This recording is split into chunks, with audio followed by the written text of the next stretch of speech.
What's going on, everyone? Welcome back to Sidelined NFL Week 18, the last week of the regular season before we get in the playoffs. Before we get into my top 3 takeaways, remember to like, subscribe, and please leave a comment.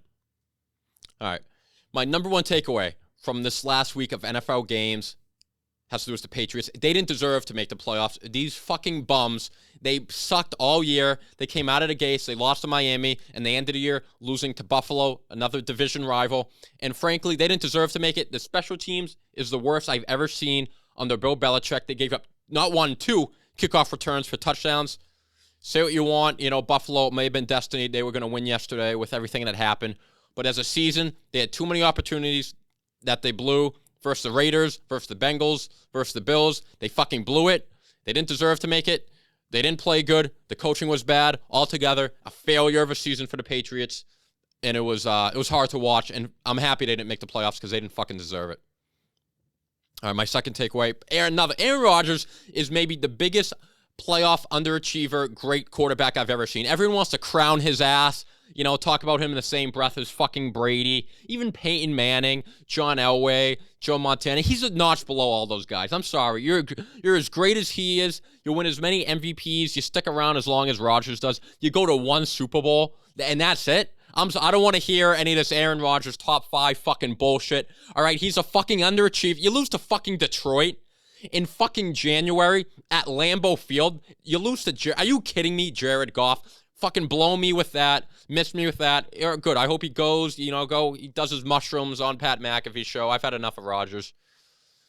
Yeah. All right. Number 3, Cowboys under a lot of pressure. They suck every year. Everyone wants to crown their fucking ass before they do anything because they're the Cowboys. You know, Jerry's World, Texas, America's fucking team. Never been America's team since the fucking 90s. You know what? And they got 20 piece. They lost by 20 points to the fucking Commanders yesterday with the 3rd-string fucking quarterback playing. They suck. They're not going to go anywhere. They're under a lot of pressure because they're stacked. They have a very talented roster, very talented on both sides of the ball, and they blow this game. They've been playing really bad down the stretch. Now they have to go on the road, Tampa Bay, against Tom Brady, who is stones for balls in the playoffs. No way am I taking Dallas, and I think they're going to get a lot of heat when they choke in the first round. All right, that's my 3 takeaways. Now, some very sad news. Unfortunately, Sam Reed is not with us today.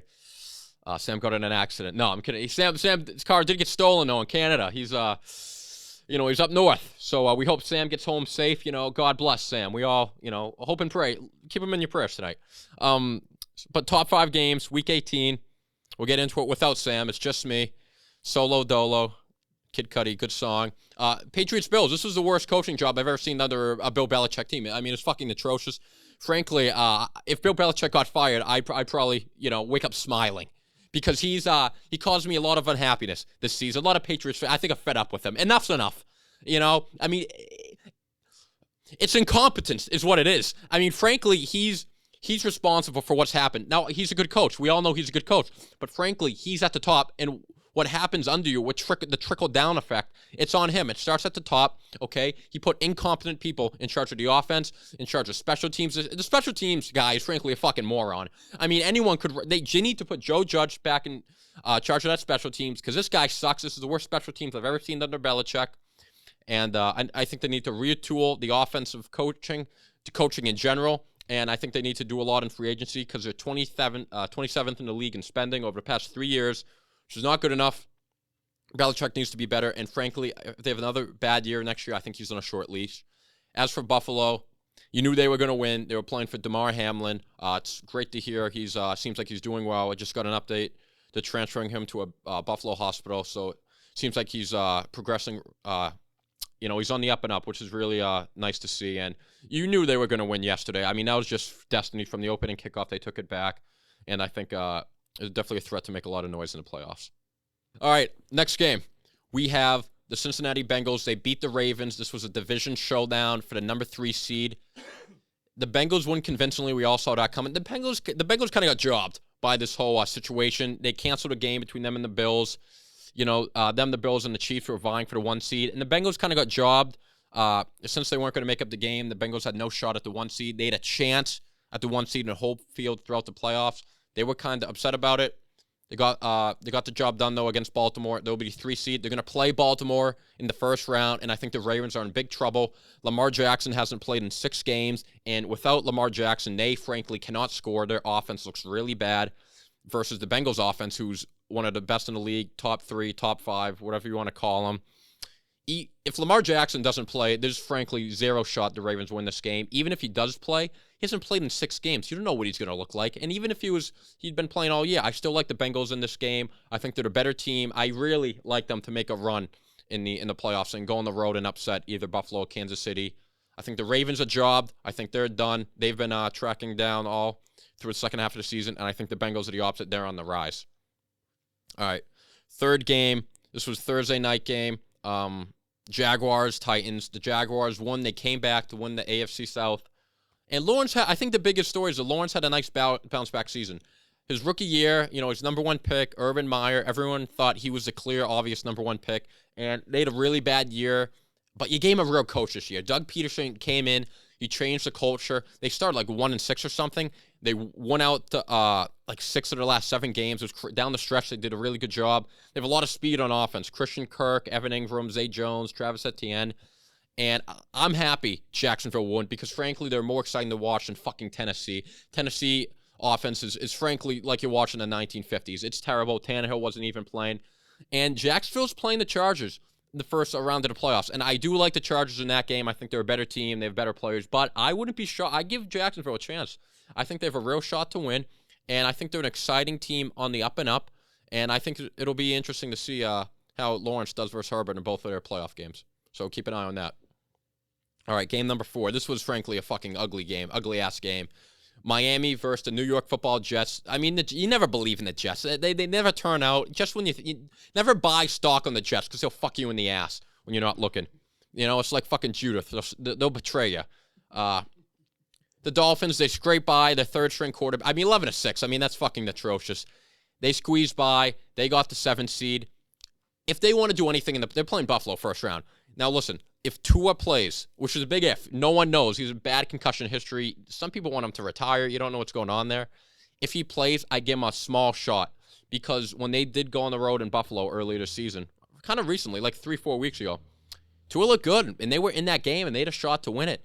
So if Tua plays, I give him an outside shot. If not, 0 shot. They need to figure that shit out this offseason. The Jets need to have shit to figure out in the offseason, too. They have major quarterback questions. I don't think you can go with Zach Wilson because he sucks and blows and he has no confidence. I like Mike White, but I don't think he's a quarterback you can win with, take you to playoffs. I like him as a good backup. They either draft someone or go after someone, and I think it'll be really interesting to see what the Jets do this coming offseason because they have a loaded defense. They have a lot of playmakers on offense, but unfortunately they're missing the most important position, maybe in all of sports, quarterback. All right, last game. We have the Green Bay Packers versus Detroit Lions, and wouldn't you know it, Aaron Rodgers, in a game he was favored in, fucking loses, chokes it away, a home game, pretty much a playoff game, go home, versus the fucking Lions, Dan Campbell, Jared Goff and the Lions, and Aaron Rodgers lost. And I don't want people to make excuses for him. I don't care, Matt LaFleur, the play calling was bad. You call a reverse on 4th and fucking inches. Aaron Jones fumbled. I don't want to hear it, because at the end of the day, it's the quarterback. You take responsibility. And he threw a bad pick. They had 4th and inches in the red zone. They didn't get in. They had to settle for a field goal. And they scored 16 points. It starts with the quarterback. May have not been directly he didn't make so many interceptions to lose the game, but he needs to take it to another level, ascend his team. And he never does it. They lost last year at home in Lambeau. He's like 1-4 in NFC Championship games. He may be one of the biggest underachievers in the entire NFL, all of NFL history, for such great player. Even Peyton Manning made 4 Super Bowls. He won 2. Brett Favre made 2. You want to compare him to Brett Favre. They both won a ton of MVPs. They both quarterback for the Packers. They both have 1 Super Bowl. Aaron Rodgers, historic underachiever for the amount of talent he has. I don't want to ever hear him mentioned in the same sentence as Tom Brady, Joe Montana, any of these winners, because he's not a winner. He's a great player, but ultimately an underachiever. That's what he'll always be known as. And he might retire. It sounded like he was ready to retire. Now, people get emotional after games. We'll have to wait and see. But if this is it, great career, throws a great spiral, underachieved. Mr. Almost. And that's all we got. No Sam this week, so it was a shorter episode. No best bets. You don't have to wait for next week on that. I actually think Sam's doing well, so it's a nice bounce back for him. Before you go home, like, subscribe, leave a comment, send a link to a friend. Check us out every Monday, 8 p.m. Tune in. Playoffs coming up. We'll have Sam back on. We'll have a lot going on. Also, Movie Mob Fridays, 6 p.m. Have a nice day.